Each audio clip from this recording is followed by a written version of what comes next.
আপনি কি জানেন ইবলিস শয়তান কোথায় থাকে এবং কি খাবার খায়? যখন এক ব্যক্তি তার ঘরে প্রবেশ করার আগে আল্লাহর নাম নেয় না, তখন শয়তান তাদের অনুসারীদের বলে, তোমরা আজকে তোমাদের থাকার জায়গা পেয়েছো। এবং যখন খাওয়ার সময় আল্লাহর নাম নেয় না, তখন শয়তান বলে, আজ তোমরা থাকার এবং খাবার ব্যবস্থা লাভ করেছো।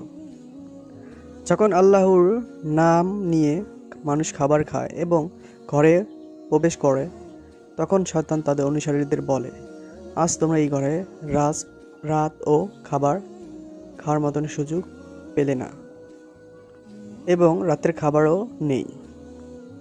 হে আল্লাহ, আমাদের সবাইকে শয়তানের কুমন্ত্রণা থেকে রক্ষা করুন। সবাই বলি আমিন। এবং তার সাথে সাথে আমাদের আলোর পথ চ্যানেলটি সাবস্ক্রাইব করবেন, আমাদের সাথেই থাকবেন।